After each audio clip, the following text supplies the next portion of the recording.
থেকে আসছি উত্তরা জামিয়াতুল সাহাব জায়গা আমি একদিন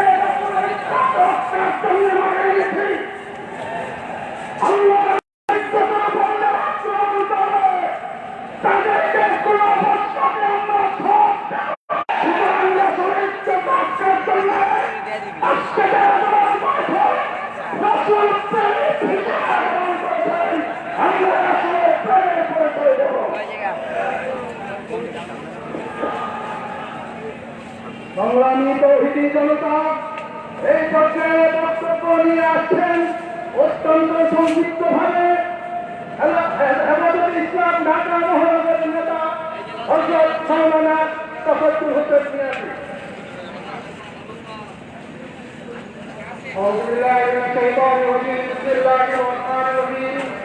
সংগ্রামী তৌহিদি জনতা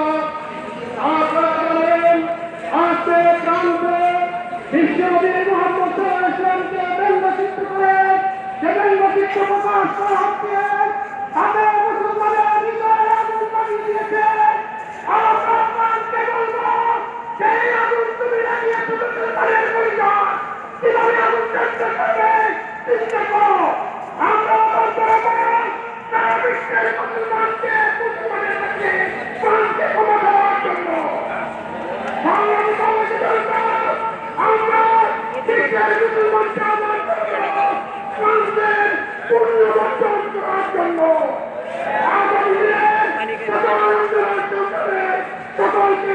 আপনার তো গরম লাগে নাকি বেশি খাবার নিলাম আমি পানি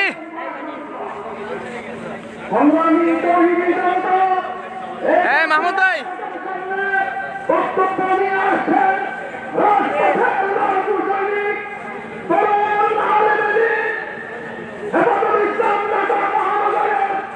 সম্মানিত নেতা হযরত মাওলানা আতাউল্লাহ আমিন।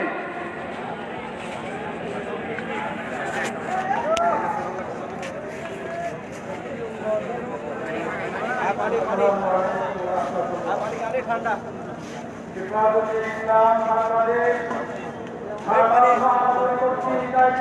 পানি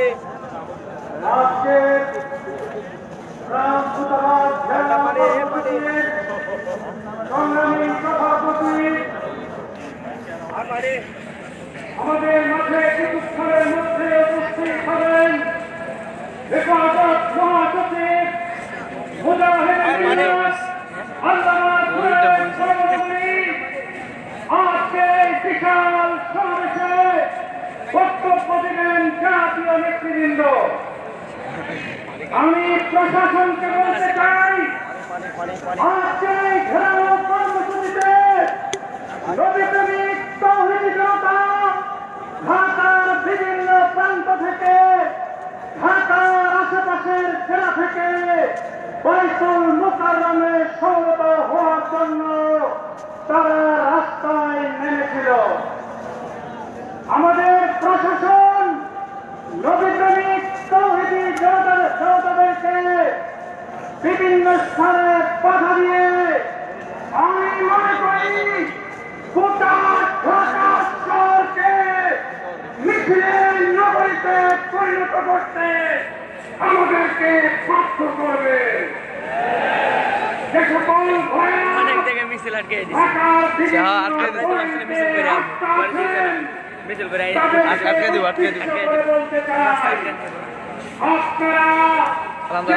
ভালো ঠিক জায়গা মতো পৌঁছতে পারছে সেখানে রাজপথে অবস্থান গ্রহণ করো। আজকে বিমানবন্দর থেকে নিয়ে জায়গাবাদ যাত্রাবাড়ি সাইনবোর্ড সহ ঢাকার চতুর্পাশে তৌহিদি জনতার সমাবেশ এবং রাস্তায় অবস্থান অব্যাহত থাকবে। প্রিয় ভাইরা, প্রধানমন্ত্রীকে বলতে চাই আপনি তাহাজ্জুদ করেন আমরা শুনতে পাই,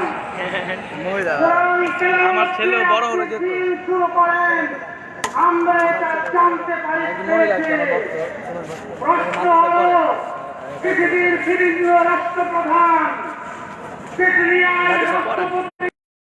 মাদ্রাসার ছেলেরা পড়ে আর কি নবী প্রেমের নাচনা পেশ করতে রাস্তায় নেমেছে পাকিস্তানের প্রেসিডেন্ট ইমরান খান তার অবস্থান পরিষ্কার করেছে মধ্য প্রাচ্যের দেশগুলো তাদের ইমানের দাবি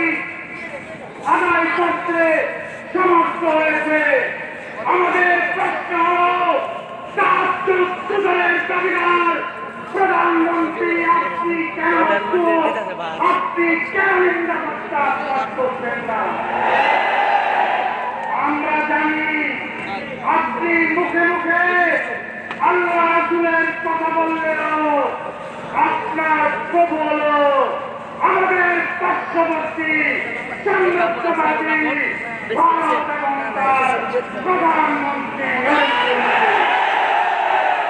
পরিষ্কার বলতে চাই নরেন্দ্র মোদীর দাবিদারি করে চৌধুরী জনতার দেশ বাংলাদেশের মস্তবে আপনার ঠাঁই হবে না অবস্থান পরিষ্কার করুন অন্যথায় চৌধুরী জনতার আন্দোলনে আপনার তত্ত্বের দল উল্টে যাবে আন্দোলন শুরু হয়েছে আন্দোলনের মাধ্যমে আমরা আমাদের দাবি আদায় করব অনেকদিন পরে হেফাজতে আবার মানে ইয়ে হয়েছে প্রায় 7 বছর পর 8 বছর পর 13 সালে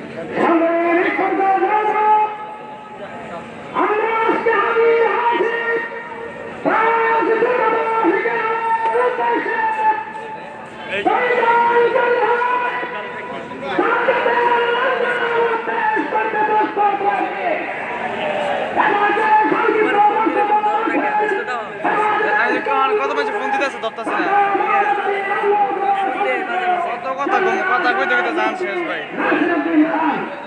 মাঝে মাঝে ফোন দিয়ে খালি দিয়ে ব্যস্ত বিসমিল্লাহির রহমানির রহিম বাংলাদেশ মহানবী সাল্লাল্লাহু আলাইহি ওয়াসাল্লামের কানুন প্রকাশের প্রতিবাদে আজকে হেফাজতে ইসলাম ঢাকা মহানগর পত্রিকা আয়োজিত বাংলাদেশ যুবদল জেলা কর্মসূচি পূর্ব সমাবেশে আপনাদেরকে জিজ্ঞাসা করতে চাই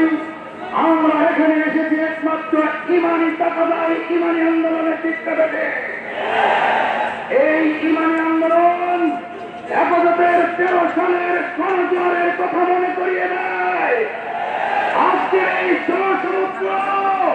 13 সাল থেকে বহু পানি বহু জায়গায় গড়িয়ে গেছে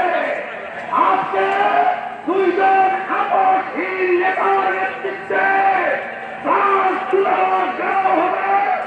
একজন সংগ্রামী মহাসচিব আল্লাহ পাউলগরি দ্বিতীয়জন হলেন ঢাকা মহানগরের আমির জমিয়ত মহাসচিব আল্লাহ নূর হুসাইন কাসিমি বিদ্যাপীঠে অতএব এই দুই আপসহীন নেতার নেতৃত্বে হেফাজত আবার জেগে উঠবে আবার জেগে উঠবে আবার জেগে উঠবে ইনশাআল্লাহ সংগ্রামী তৌহিদি জনতা এই পর্যায়ে আপনাদের সামনে সংক্ষিপ্ত বক্তব্য নিয়ে আসছেন ব্রাহ্মণবাড়িয়া হেফাজত ইসলামের প্রতিনিধি ভূমিষ্ঠ বক্তা হযরত মাওলানা ইয়াকুব উসমানী সংগ্রামী সাথী ও বন্ধুগণ আমি আপনাদের হয়ে জাতীয় নেতৃবৃন্দের কাছে ঘোষণা করতে চাই আমরা গণতান্ত্রিক মিছিল করতে আসি নাই সেই ফ্রান্স আমাদের ভালোবাসার সর্বোচ্চ সেন্টিমেন্টে আঘাত করেছে রহমাতুল্লিল আলমীদের পরিচয় আঘাত করেছে এই ফ্রান্সের কোন চিহ্ন ভঙ্গের সঙ্গে থাকতে দেওয়া হবে না খুলে সেখানে কালামার পাতাটা খচিত করা হবে আরেকটি হওয়ার নয় প্রধানমন্ত্রী আপনি কেন চুপ হয়ে আছেন আপনি কাদের পক্ষে গাদ্দারি করছেন স্পষ্ট করতে হবে নবীর পুষ্পন্দের পক্ষে যদি কথা বলতে না পারেন মস্তক ছেড়ে দেন মস্তক ছেড়ে দেন বল্লর দুনিয়া ফুটাতে পারবেন না সংগ্রামী তৌহিদি জনতা এই পর্যায়ে বক্তব্য নিয়ে আসছেন হেফাজত ইসলামের কেন্দ্রীয় নেতা হযরত মাওলানা আহমদ মিনিট। বিসমিল্লাহির রহমানির রহিম। আজকে এই সভার সম্মানিত সভাপতি, প্রধান অতিথি, জাতীয় ইউনিয়ন খবরের হেফাজতের ঐক্য ছিল, হেফাজতের ঐক্য আছে।